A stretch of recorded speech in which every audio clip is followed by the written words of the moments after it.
Salut les auditeurs. Salut Sarah. Salut Steph. Comment tu vas? Bien, et toi? Très bien. Je note que tu as commencé cet épisode avec un petit rire, je dirais, espiègle. Oh, peut-être un teasing pour le thème du jour. Aujourd'hui, on vous propose un épisode sur le thème de l'espièglerie, mais plutôt en anglais parce que c'est plus joli, playfulness. Yes. Donc, playfulness, ça veut dire aussi bien le jeu, l'espièglerie, l'enjouement, on a vu tout à l'heure, mais je ne suis pas convaincue du terme. Notre interprétation, en tout cas, c'est cette idée de mettre du jeu, de réintroduire du jeu et de la légèreté dans ce qu'on fait. Parce qu'en fait, on est parti du constat que globalement, autour de nous, les gens se font chier. Ok ? Ou sont dans le dur. Ou sont dans le mal. Deux alternatives pas hyper kiffantes. Et donc, on a envie de vous proposer cette troisième, qui est une ode à la légèreté et au jeu, parce qu'en fait, why so serious ? Exact. Et on peut commencer par un exemple de Ange qui bosse chez nous, du coup, et qui un jour a envoyé à un client qui ne lui répondait pas et qui le ghostait depuis très longtemps, une boîte de pizza. Donc, il a envoyé une boîte de pizza et dans cette boîte de pizza, il manquait une part. Et à la place de la part, il y avait marqué « Si tu veux la suite, appelle-moi à ce numéro ». Et bien sûr, ça va sans dire, il a signé son deal. Et il a signé son deal. C'est ça qui est le plus important. Ce qui est intéressant là-dedans, c'est qu'en fait, c'était un peu désespéré. Et s'il continuait par le même moyen à essayer de l'appeler, de lui envoyer des messages, des mails, je sais pas quoi, en fait, le gars aurait sûrement fini par lui dire « Lâche-moi la grappe et tu me saoules ». Mais là, en fait, d'avoir un autre angle et aussi d'avoir tenté le tout pour le tout en étant sincère et rigolo, bah, finalement, ça touche les gens. Je pense que c'est ça aussi qui est intéressant, c'est de remettre du personnel, de remettre un peu de... J'aime pas encore ce mot humain, mais de remettre un peu de sincérité et d'authenticité dans les échanges et dans le quotidien, quoi. Il y a un aspect qui est celui de l'enfant dans cette vibe de jouer. Tu rappelles, je trouve, à n'importe qui un peu son âme d'enfant et ça te fait te sentir vachement vivant, aussi bien quand tu le fais que quand tu le reçois. Je pense que ce que j'aime bien dans l'exemple d'Ange, c'est ce truc de... On parlait d'un deal à plusieurs dizaines de milliers d'euros, donc finalement, c'était tout sauf un jeu. Voilà, Ange, il veut accompagner ce client, le client, il veut faire progresser son business. Les enjeux sont hyper hauts, et pour autant, dans la forme, d'être capable de réintroduire cette notion de jeu, c'est ça qui est d'autant plus puissant. Et ça nous rappelle tous à notre âme d'enfant. Moi, je dis souvent... Bien sûr, tu t'adresses à un CEO, bien sûr, tu t'adresses à un DRH, mais ce sont des êtres humains. Et moi, de mon prisme d'expertise de base, qui est celui du branding, on ne parle pas à un prospect, on ne parle pas à un user d'un produit, tu parles à un être humain avec ses émotions et son identité.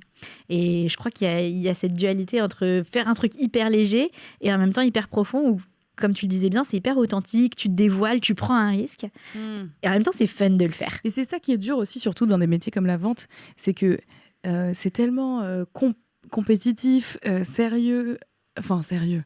Les enjeux sont hauts. Enjeux sont importants, en fait. La réalité, c'est que quand tu es commercial, tu gagnes ton salaire avec tes commissions. Ouais. Donc, si tu signes pas des deals, bah, peut-être tu manges des pâtes, quoi. Et encore, c'est pas le plus grave. Mais c'est quand même important, tu vois. Il y a un côté... presque risqué et dangereux. Ouais, et c'est le métier où tu as le rapport le plus proche avec l'argent et la vie de la boîte aussi, tu vois, dans toi, tes commissions, mais aussi la boîte que tu accompagnes, etc. Donc, il y a ce truc où, est-ce que parce que les enjeux sont hauts, on doit être sérieux, et est-ce qu'au contraire, il n'y a pas l'effet inverse ? J'écoutais un podcast d'un chercheur qui a créé d'ailleurs la Playful University. C'est un anglo-saxon et toute sa thèse est sur le fait que d'un point de vue hyper neuroscientifique, neurologique, quand tu essayes d'apprendre quelque chose et que tu n'es que focus sur la performance, le stress que t'amène, le besoin de devoir performer, en fait, ça contracte tous tes vaisseaux et tu peux plus créer des nouveaux chemins neurologiques. Et donc, en fait, t'es bloqué, quoi. C'est comme si t'étais... et tu peux plus apprendre. Et tu stagnes. On le sent parce que, tu vois, quand on est avec des clients et qu'on essaye de les faire appeler des prospects, il y a plein de gens qui, juste, ils se gèlent. Ouais. Ils peuvent plus bouger. Et même, leur voix ne marche plus. Hein, ça fait leur voile tremble, il n'y a plus rien qui marche. Alors que, par exemple, on leur fait appeler, je sais pas, un de leurs potes ou un de leurs bons clients juste avant pour retrouver un peu d'énergie, etc. Et hop, ça remarche. Ça se décoince. Et tu vois, je coachais quelqu'un mardi, big up, et je lui disais, et si tu t'imaginais que tu étais plutôt dans une enquête pour trouver, parce qu'elle me dit ouais mais tu vois ces dirigeants ils me font un peu peur machin, et pourtant mon mari il est dirigeant d'une boîte et lui il est trop sympa. Je fais bah voilà, t'es en enquête, tu vas chercher qui est aussi sympa que ton mari, c'est un casting le truc, c'est toi qui les testes.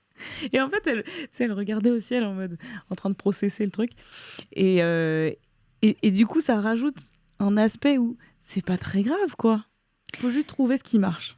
Ce qui est hyper intéressant dans ton exemple, c'est que quand on parle de remettre du jeu, on n'est pas en train de vous dire inventer des gags, faire semblant des pirouettes dans le bureau. non enfin, mais faire semblant qu'il n'y a pas de danger et tout. J'aime bien ta dialectique et la façon que tu as de renverser la situation. C'est-à-dire qu'on est toujours dans la même situation où elle appelle toujours des dirigeants, on lui fait pas croire qu'elle appelle, je sais pas, des clowns ou je sais pas quoi. Mais en fait, tu as changé le cadre et tu as changé les règles. Et je crois que ça, c'est aussi hyper important de se dire, OK, si on change les règles, la situation horrible devient un jeu. Ouais. Tu vois ? Ouais. Et tu vois aussi, à l'inverse, ça marche pas parce que si tu changes pas les règles et tu essaies juste de forcer du jeu, bah, tu vois, en préparant l'épisode, je regardais, il y avait des articles hyper sérieux sur le site du BCG, sur le jeu et tout. Et j'étais là, non mais attends, les mecs ils font des graphes et des schémas pour faire jouer les gens en interne et mettre une culture du jeu, je sais pas quoi. Je suis là, mais ça va jamais marcher leur truc. Et en même temps, il y a quelque chose d'intéressant. Le jeu est adapté aux gens, c'est-à-dire que si tu essayes de faire des funky chicken pirouettes à des gens qui sont au BCG, c'est pas approprié pour eux. Il y a ce truc de aussi prendre les gens où ils sont. En même temps, eux, ça se trouve, ils kiffent ce jeu. Hein. Tu vois, c'est les gens qui aiment le Scrabble et ceux qui aiment la pâte à modeler, quoi. Enfin, non, pas un bon exemple. Mais tu vois. Non, mais si, bon exemple, on s'en fout. Mais ce que je voulais dire, c'est plutôt que d'être... en fait, c'est un peu ce réflexe d'être sérieux à propos de tout le temps. Ouais. Ouais. Et en fait, je trouve aussi que c'est ça qui peut empêcher le jeu, dans le sens où ça veut dire qu'on met le même niveau de risque et de sérieux sur tout. Du coup, il n'y a pas d'endroit où on peut se dire, là, limite, en fait, c'est des endroits où je lâche mes objectifs temporairement. Ouais. Hein, et typiquement, dans le cadre de l'exemple que j'ai donné tout à l'heure, je lui ai dit, on s'en fout que tu prennes 5, 10, 12, 25 rendez-vous, etc. Pour l'instant, il faut en avoir un, quoi. Je comprends ce que tu dis. En fait, c'est vrai que l'espace du jeu, c'est un peu ce truc où on refait le lien avec la performance, c'est pas celui de la performance. Ouais. Et je trouve que c'est intéressant quand on préparait l'épisode, tu pas me disais... mais en tout cas. Ouais, exactement. Quand on préparait l'épisode, tu me parlais de ce truc de, OK, c'est comme s'il y avait deux mondes. Le monde jeu, le monde performance. Il y a certainement une intersection entre les deux. Et ils ont aussi leur coexistence indépendante. Et je trouve que c'est assez intéressant, le concept anglo-saxon de sandbox, qui est bac à sable. J'adore, c'est vachement utilisé dans le milieu du développement, dans certains milieux de design, etc. C'est OK, je teste dans mon bac à sable. D'accord. Et c'est pas anodin comme mot, tu vois. C'est vraiment genre, on revient en primaire quand juste on faisait des châteaux de sable, on joue, grave. on teste. Ouais. C'est aussi ça l'espace pour innover. C'est difficile d'innover sans jeu. J'aime bien... C'est impossible. C'est impossible d'innover sans jeu. Ouais, c'est impossible. Enfin... L'approche, donc je reviens à ce fameux chercheur de la Playful University, il parlait d'éducation et ensuite il parlait de l'entreprise. Et il disait, mais en fait, stop guys, le milieu de l'innovation, c'est le milieu du faux jeu. Et ça rejoint ce que tu disais, je pense, j'ai compris ce que tu voulais dire avec l'exemple BCG, c'est OK, on se dit, on va innover. Et la réalité, on se dit, OK, on va mettre un jeu en place, mais tu veux déjà savoir la chose sur laquelle tu vas innover, tu veux déjà avoir les réponses. Donc tu biaises le jeu, en fait. Tu triches. C'est même pas du jeu. On a un peu parlé de triche encore. Il faut qu'on parle de triche. Parlons de triche, guys. Parlons de triche. Ou on sait pas. Sarah est très excitée sur ce sujet. Ah non, mais je suis très excitée sur ce sujet. Et justement, pas pour rien. C'est que quand on parle de zone de jeu ou de bac à sable, ou tu vois, c'est toujours un espace délimité. Ouais. Et il y a un peu ce clash entre toi et moi, où toi tu dis on est au jeu comme on est à la vie, et où moi je dis le jeu c'est fait pour s'amuser. Et toi, tu dis le jeu, c'est fait pour tricher, en vrai. Et du coup, il m'arrive de tricher quand je joue. I can't. C'est vrai. Gens de ma team, Et manifestez-vous. Steph, il lui arrive de pleurer quand je triche. Et quand je perds, parce que moi, je triche pas, et je suis là genre, mais j'ai perdu, j'ai pas triché, mais c'est impossible. Mais moi, ma règle, c'est que je triche que quand c'est très très drôle. C'est ça ma règle. Si c'est tricher pour gagner et tricher toute seule en me cachant, je triche pas. Si c'est tricher pour faire marrer les autres, oui, je triche. Tu vois la différence? Mais ça fait vraiment marrer les autres. Moi, ça me fait pas du tout rigoler. Meuf, quand je triche avec des gens, on hurle de rire en fait, parce qu'on voit des gens comme toi qui pleurent. Donc pour la petite anecdote, en plus je pense que t'avais même pas triché à ce jeu. J'ai pas triché. Un des rares jeux où t'as pas triché. Nous étions en team building, on a fait des olympiades ridicules et bien sûr mon équipe a perdu, donc à la fin j'étais en pleurs pendant l'offside. Et on allait la voir et elle disait « Lâchez-moi la grappe, laissez-moi !» Mais franchement, ça a duré 3 minutes 12. Et je trouve que ça c'est... allait. Ouais, c'est ça, tu vois, ça a duré vraiment 3 minutes 12. Mais revenons sur la triche 2 secondes. Donc, revenons sur la triche parce que pour moi, il y a cette partie de la triche qui fait partie du jeu. Forcément, sinon ça s'appelle autre chose. Quand t'es pas dans le jeu, ça s'appelle un mensonge, ça s'appelle une mauvaise action, ça s'appelle plein de choses. Ça s'appelle pas de la triche. La triche, pour moi, c'est dans le cadre d'un jeu et c'est... Tu contournes complètement les règles. J'espère vraiment que vous nous regardez sur YouTube parce que les yeux de Sarah pétillent. Et moi, ça me force. fait trop rire en fait. Mais je pense qu'il y a un truc, c'est que dans ton système de valeurs, tout simplement, tu mets rigoler au-dessus de genre suivre les règles. Ah bah oui, complètement. Non mais parce que mais si on revient, qui est intéressant en fait, c'est que et je me suis posé la question tout à l'heure, je me suis dit si je dis ça dans l'épisode, vraiment les gens vont me prendre pour une sale meuf quoi. Non. Et c'est pas très grave, au pire prenez-moi pour une sale meuf, ça m'est un peu égal à vrai dire ou pas. Mais en tout cas ce que personne pense que t'es une sale meuf hein. Bon bref. Enfin, en tout cas oui, t'as raison, je mets rigoler au-dessus de suivre les règles dans un jeu, mais en revanche, je mettrai jamais rigoler au-dessus de l'éthique, faire du mal à quelqu'un. Enfin, tu vois ce que je veux dire? C'est pour ça que j'ai fait attention à ce que j'ai dit parce que je te connais donc je me permets quand même de dire les trucs. Je pense que hope so. Ouais, c'est pour ça que j'ai réfléchi à ce terme les règles du jeu parce que t'es pas quelqu'un qui met et ça me fascine, tu vois, j'ai réfléchi mais pourquoi Sarah elle kiffe tricher alors que par ailleurs t'es quelqu'un qui a un sens de l'éthique très très fort. L'épisode a tourné sur pourquoi Sarah triche au jeu. Mais non, mais c'est quand même hyper intéressant, ça relie avec l'innovation et tout. Bah oui. Je te déroule mon raisonnement. Vas-y. Je dis pourquoi Sarah kiffe tricher. C'est quelque chose que j'ai du mal à comprendre. Et je pense que c'est une personne éthique et je vois comment t'es dans la vie. Tu fais pas des actes de mensonge ou ce que la triche du jeu peut être dans la vraie vie. Jamais. Et en fait, par contre, t'es quelqu'un qui...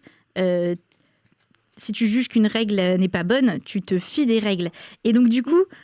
Non, je dénonce les règles. Ou tu les changes. Tu vois, genre... Je bypasse pas toujours. Je dis pas bypasser, mais tu les changes. Tu fais en sorte que la règle change. Ah oui, c'est clair. Je vais me battre contre la règle, voilà. Ça c'est sûr. Et en fait, je trouve que c'est ça qui est vachement intéressant parce que on n'a pas parlé du jeu et des règles et de la triche, c'est la créativité face aux règles. Et en effet, s'il y a un endroit où tu peux faire ça, c'est dans l'espace du jeu parce que c'est un espace assez fictif. Et moi, ce que ça me pose comme question, que j'aime bien avec cette notion de playfulness, qui n'est pas exactement celle du jeu en réalité, mais qui est ramener l'esprit du jeu dans ta vie et dans ton quotidien. Et donc, on vient d'entendre un gong qui veut dire que quelqu'un a signé un deal chez nous. Donc, bravo. Et donc, comment est-ce que tu ramènes cet esprit du jeu et que tu te dis, je dois arrêter, c'est sûr, là, je vais pas tricher, j'ai quand même envie de rigoler, qu'est-ce que j'en prends?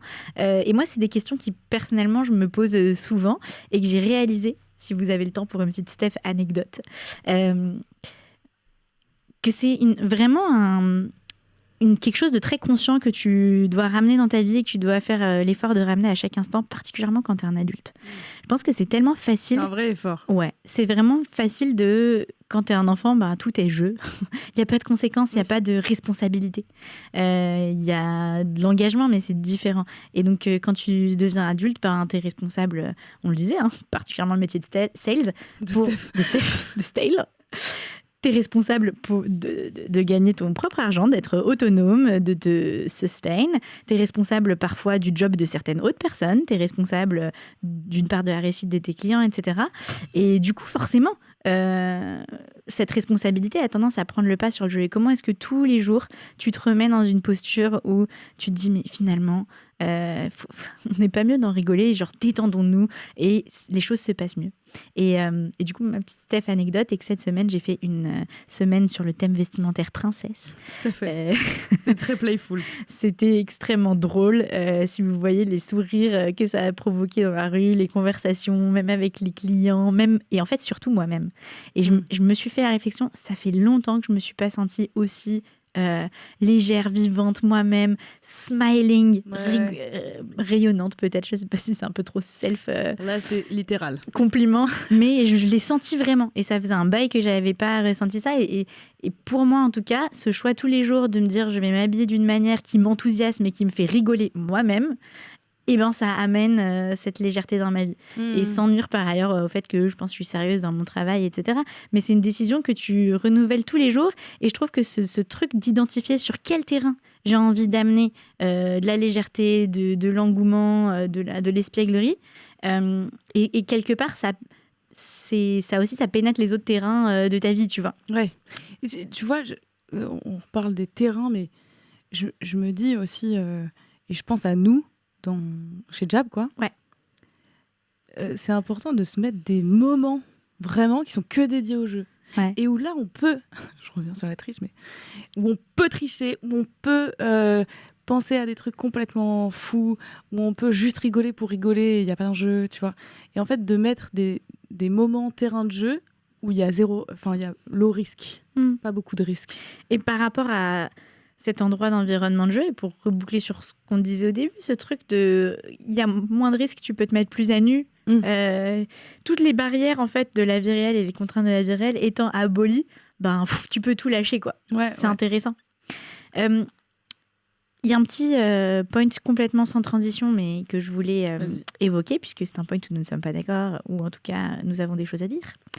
C'est cette citation de notre ami Monsieur Danaher, qui est un coach sportif légendaire donc dans les arts martiaux, et qui parle justement de la relation entre un espace de jeu et un espace d'entraînement et de sérieux. Et je trouve que c'est intéressant, ça appelle à réflexion. Il dit un environnement d'entraînement qui est durable, c'est un environnement où il y a une division extrêmement claire entre ces moments de performance et ces moments qu'il appelle playtime, donc ces moments de jeu. C'est-à-dire, et moi je le retrouve, et je crois que c'est assez valable dans le sport, et je me demande dans quelle mesure c'est applicable aussi dans le business, dans une entreprise, dans la vie pro. Mais quand j'arrive à la salle de boxe, quand je vais m'entraîner, quoi, bon, souvent je suis en retard. Très souvent, je suis en retard. Et, et un des entraîneurs, il me défonce, quoi. Après, j'arrive, je fais l'entraînement. Pendant l'entraînement, c'est hyper sérieux. Et dès qu'on a rangé les gants et tout, mais les barres qu'on se tape, mais c'est une des personnes qui rigole le plus que j'ai vu de ma vie. Alors qu'à l'entraînement, genre, il n'est pas du tout là pour rigoler, quoi. Tu te dépasses d'un cheveu, il va le voir et il va te réprimander. Et donc, je trouve que c'est vachement intéressant parce que je me dis quelque part c'est la bonne approche, quoi. En fait, je vois très bien comment ça marche parfaitement dans le sport. Et à la fois, je me dis que dans nos métiers, il n'y a pas une division aussi importante entre le moment de performance et le playtime, entre guillemets. Ouais. Parce que mine de rien, on est toute la journée au bureau, ou en rendez-vous, ou chez vous si vous télétravaillez. Ouais. Mais c'est quand même une journée, c'est long. Un match de boxe ou un entraînement, c'est 1 heure, 2 heures max. 2 heures, ouais. Ce qui est intéressant, c'est peut-être de s'inspirer de ça et de se dire de faire des runs, en fait, de 2 heures, de faire des runs de 1 heure, de performance, par exemple. Oui. Quoi ? Ça me touche parce que c'est ce qu'on fait avec mon équipe. On s'est mis des petits créneaux de 1h30, on dit OK, on parle pas, et genre on travaille. Et après, on reparle. C'est intéressant de se dire comment est-ce qu'on essaye d'appliquer ça pour être... Nous, c'est plus être focus intellectuellement. Ouais, mais en fait, c'est ça aussi qui est assez différent entre des métiers de vente et des métiers de production et intellectuels. Enfin, la vente, bon, bref, pas de débat. Mais... C'est un bon épisode à faire. Ouais. Est-ce que la vente est intellectuelle ? Oh, like this. Ce que je disais, c'est que dans les métiers comme la vente, en fait, si tu veux être très sérieux et faire que appeler pendant 1 heure, ton énergie, ça va pas marcher, quoi. Tu vas te prendre des râteaux, ensuite tu vas te prendre un truc bien, mais ça va pas durer. Et du coup, si t'inclus pas un peu de jeu pendant que tu veux faire ta performance, ça risque d'être un peu monotone et un peu chiant aussi. Ouais, absolument. J'ai pas de réponse, mais je crois que c'est hyper intéressant. C'est vrai que la limite de la métaphore est sur ces trucs où... C'est hybride. Ouais, non, mais c'est... Je sais pas, chers auditeurs, si vous avez des exemples en tête, partagez-les nous. Mais moi, je trouve que c'est vachement intéressant à appliquer au monde du travail parce que même, tu vois, tu parlais tout à l'heure... Ouais, vas-y. Tu disais, voilà, si vous bossez chez vous, etc. Je parlais avec Nathan, qui vient de rejoindre notre équipe. Big up, cher Nathan. Et je lui demandais en préparation de l'épisode, ça t'évoque quoi, toi, cette idée d'être playful Et le truc qu'il a direct dit, c'est environnement. Mais être avec des gens, en fait, c'est ce que j'allais dire aussi, qui sont dans cet état d'esprit, ça change tout. Il me dit, tu vois, avant, et j'ai trouvé la distinction vachement intéressante. Il me dit, avant, je faisais quasiment le même métier sur le papier. C'est-à-dire prospection, vente, GD des boîtes. Ok. Mais j'étais tout seul et franchement, toute la semaine, c'était horrible mon énergie. Du coup, je me faisais des kiffs le week-end. Il me disait, je gagnais plein d'argent, j'étais content. Donc le week-end, ça me payait de me faire des gros kiffs. Mais mon niveau de base de joie dans ma vie était hyper bas. Il me dit maintenant, en fait, j'ai l'impression d'être avec des gens heureux et enjoués. Donc moi, ça a augmenté mon niveau de base énormément et je suis juste plus heureux, quoi. Il me dit, en fait, ta question, elle me fait dire qu'avant, je n'étais pas super trop heureux. C'était très mignon. Mais surtout, j'ai trouvé que c'était comme l'analyse qu'on peut faire avec la dopamine. Bon, je vais pas tout vous refaire dans cet épisode, guys, j'en parle assez. Mais il y a cette idée tu peux avoir des pics de dopamine et tu penses que c'est ça qui te rend playful, enjoué, etc. Alors qu'en fait, c'est plutôt dans ton environnement global, comment est-ce que tu mets ce jeu, cette joie, et ça rejoint ce que tu disais. Ton niveau de base. Exactement, ça rejoint ce que tu disais. Et tu vois, on le voit avec les gens qui viennent au Big Jab, par exemple. Donc le Big Jab, c'est notre programme inter-entreprise où il y a plein d'entrepreneurs et de commerciaux qui viennent tous les mardis s'entraîner ici, se former et s'entraîner. Et rien que le fait d'être entre eux, en communauté, qu'ils puissent discuter, qu'ils déjeunent ensemble, nanana. Alors, je dis pas que notre programme se résume qu'à ça, mais rien que ça, en fait, ça les aide à avoir des meilleurs résultats. Ouais. Et rien que d'être ensemble, de le faire ensemble, tu vois, je rentrais dans la pièce, il y a une pièce un peu plus loin là-bas, et ils avaient passé toute la journée, 4 mecs dans la même pièce ensemble, et je suis rentrée dans la pièce, ils avaient tous le sourire, et ils ont dit, on s'est trop marré toute la journée, on a eu plein de rendez-vous, on est trop contents, quoi. Ouais. C'est ce truc qu'on fait parfois le Koh-Lanta. Jingle jab.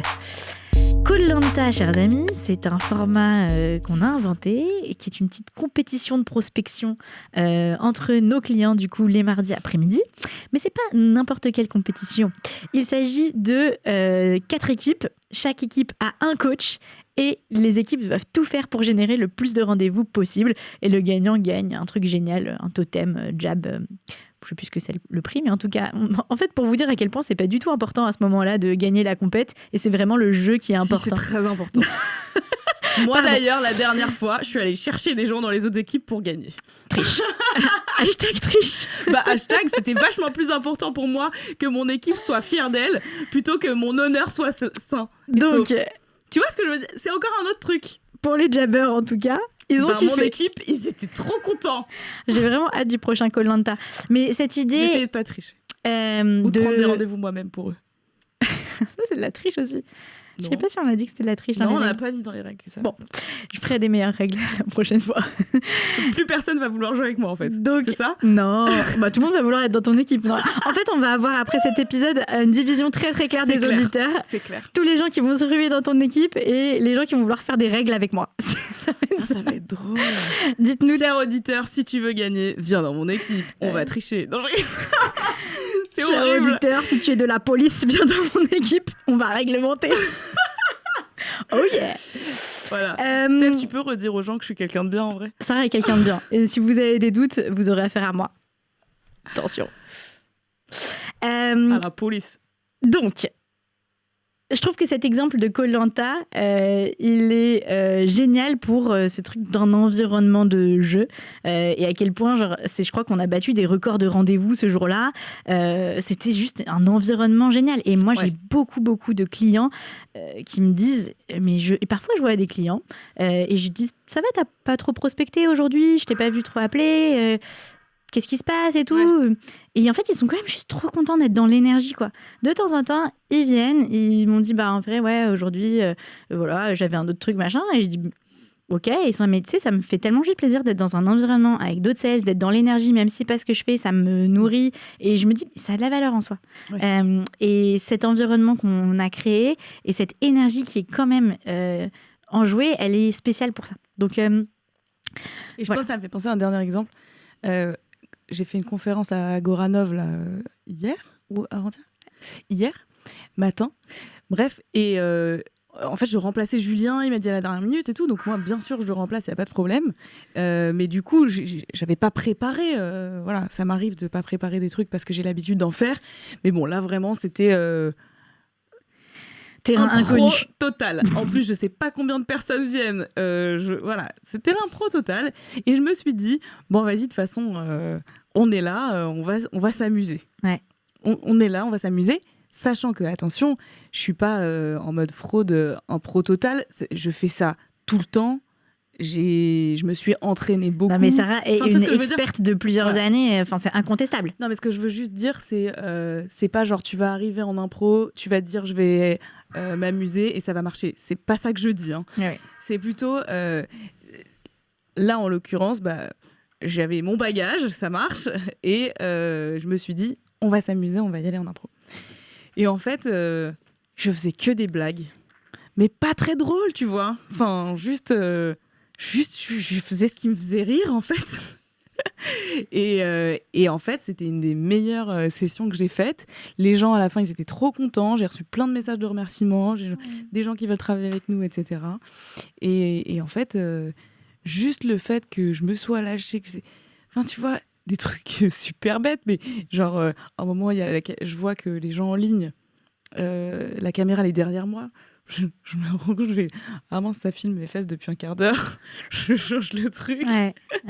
Et enfin, tu vois, à un moment, je leur dis qui fait plus d'1 million d'euros de chiffre d'affaires dans la salle. Et donc personne ne lève la main. Je fais bon donc vous pouvez tous partir en fait. Donc c'était un atelier Ok, donc en fait vous êtes très loin et tout, et je sais pas, et du coup c'est devenu un petit running gag pendant tout l'atelier, et puis il y en avait qui levaient la main et qui disaient ouais non mais parce qu'on fait pas 1 million d'euros de chiffre d'affaires. Bon, bref, c'est beaucoup moins drôle quand je le raconte, mais c'était assez marrant. Je suis convaincue que c'était drôle, je vais même te mettre le jingle drôle. Voilà. Mais ce que tu dis, c'est que cette énergie enjouée, elle se crée pas tout seul. Tu vois, pour rebondir, refaire écho à ce que disait Nathan, tout seul devant son ordi, à ton environnement, à ce truc, c'est vachement, c'est quelque chose que tu construis avec une audience. D'interaction. Beaucoup d'interactions, ton rapport à l'autre. Et je trouve que inviter cette playfulness dans ta vie, c'est aussi inviter l'autre, quoi, autrui, et te décentrer de toi aussi parfois. Franchement, c'est bien. On a tous un peu tendance à être sur notre nombril. J'ai écouté le podcast de Léna Situation avec Pierre Ninet. Et il racontait le moment où ils se sont rencontrés. Tu l'as écouté, cette vidéo ? Ouais.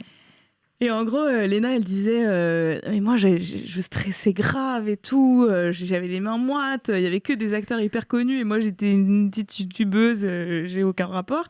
Et Pierre Ninet qui lui dit ah non, mais moi aussi, je stressais grave, machin. Et à un moment, Pierre Ninet, il dit mais en fait, ce dont on se rend pas compte, c'est que les gens sont concentrés sur leur nombril et ils voient même pas que toi, t'es stressé.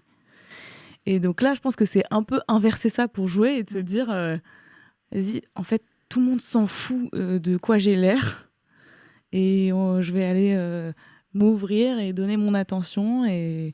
Et ce qui est intéressant dans cet épisode, c'est aussi que Léna, elle a dit à Pierre, genre, c'est toi qui m'as... ah oui, que tu m'as mis à l'aise. Mise à l'aise en faisant une blague et tu vois, en détendant l'atmosphère et en étant ce mec enjoué, quoi, dont j'avais besoin. Et je trouve que ça, c'est hyper intéressant parce que pour Pierre Ninet, il s'en est même pas rendu compte. Et il disait genre, ah bon, ok, mais comme tu viens de dire, mais moi aussi, j'étais stressée, du coup. Et en fait, avoir cette attitude plus enjouée, si ça te rend pas service à toi et que ça te fait pas kiffer toi-même, en fait, ça peut au moins désamorcer quelqu'un d'autre. Enfin, tu vois, pour toi, c'est Mais peut-être la réalité, naturel. c'est que tu finis par te faire rire tout seul.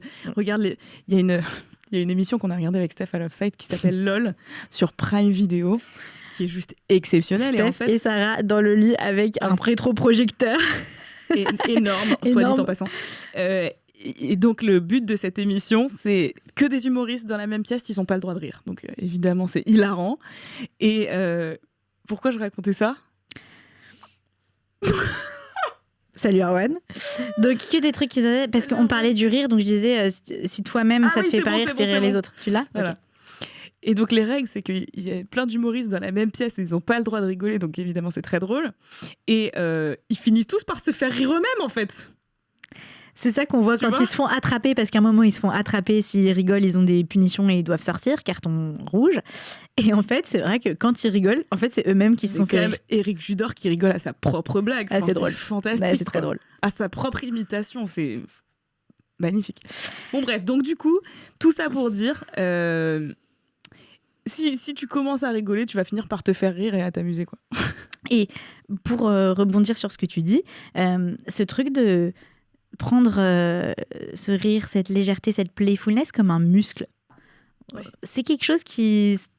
C'est une décision, on en parlait tout à l'heure, et c'est un choix que tu renouvelles chaque jour et tu le muscles. Et au début, peut-être que ça va te sortir de ta zone de confort, je sais pas. Il y a peut-être des gens pour qui, je me dis, tout le monde n'est pas moi, peut-être des gens pour qui ça vient moins facilement la légèreté moi, c'est pas et toujours tout. Facile. Moi, je suis pas... C'est pas mon... Enfin, parfois, en tout cas, j'ai beaucoup de mal à le faire. Oui, mais ça, ouais. Voilà. Oui, mais c'est important aussi. Pour moi, t'as quand même quelqu'un de playful. Oui. Mais tu vois, il y a des gens qui sont pas nous, et pour qui ça vient vachement moins naturellement et spontanément. Je donne un petit exemple qui me vient en tête, mais dans certaines corporations, genre les avocats par exemple, ne sont pas des gens playful. En fait, quand ta vie, c'est le droit. Tout le monde a été un enfant. Oui, mais en fait, moment. Ce que je veux dire, c'est que oui. Et il y en a pour qui ça va prendre plus de travail de le rappeler. Et donc, ce que je disais, c'est juste soit un peu graduel aussi, muscle-le, quoi. Genre, si débarque pas au cabinet d'avocat en faisant une pirouette, quoi. Enfin, c'est pas une bonne idée. Peut-être pas marcher pour toi, tu vois. Genre, et si tu essayes de faire un peu une blague et que tu vois que ça fait un flop, te dis pas, bon, je le ferai plus jamais, je reviens en sérieux. Et globalement, conseille tout ce qui est physique, humour, du corps, enfin, les pirouettes, tout ça. Non. Enfin, booty shake, vraiment quand t'as l'habitude, quoi. Fais pas un twerk dans ton bureau, enfin... Ouais, non. Nous fais pas porter cette responsabilité, s'il te plaît. Franchement, moi, j'ai dit aucun de ces mots. Donc, mais voilà, pour dire, je trouve que cette notion de traiter la playfulness comme un muscle, elle est intéressante. On pense souvent à muscler sa confiance. Nous, on dit ça chez Jab, sors de ta zone de confort, fais des choses qui te font peur. Et c'est vrai quand tu veux accomplir des choses, que tu as des ambitions, des objectifs, mais c'est aussi vrai pour le contraire, c'est-à-dire quand tu veux détendre des choses. C'est cool d'y aller progressivement et sortir un petit peu de ta zone de confort, de te lâcher. C'était en prépa, je me souviens, il y avait une espèce d'adage que si tu n'arrives pas à travailler, il vaut mieux aller... jouer un quart d'heure plutôt que d'attendre d'y arriver pendant 2 heures, quoi. C'est clair. C'est clair. Avec quoi on a envie de laisser nos auditeurs de cet épisode, mais fort playful. Fort playful. J'ai ri. Et j'ai un dernier truc à dire d'ailleurs.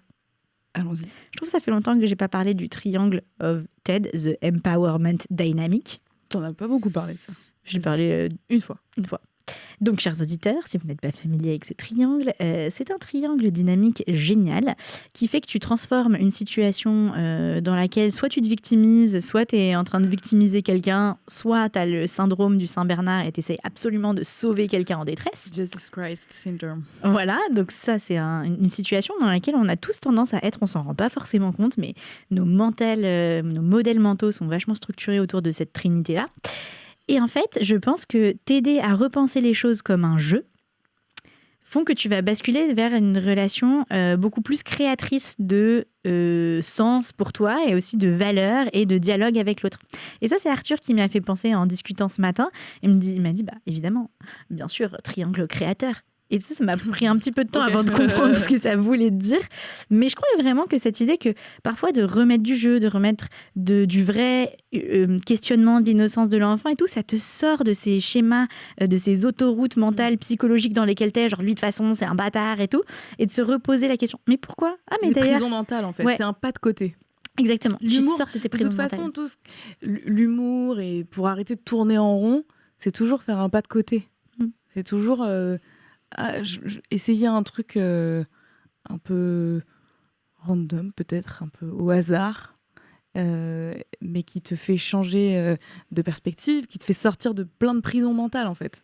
On est... Tu me regardes à travers le prisme de ta robe. Si jolie, mais t'as l'air de te percer les yeux. True. Ouais, et donc je pense qu'on est dans plein de prisons mentales tout le temps, sur plein de sujets. Et le fait de jouer avec et de pas te prendre trop au sérieux, justement, ces prisons mentales, c'est ça qui nous fait bouger, qui nous fait évoluer aussi. J'adore, j'ai envie de laisser les auditeurs avec ça. Le jeu pour t'évader de tes prisons mentales, c'est beau. Trop bien. Merci Sarah. Merci Steph, merci les auditeurs. Et merci Marie-Max. Yeah. Goodbye.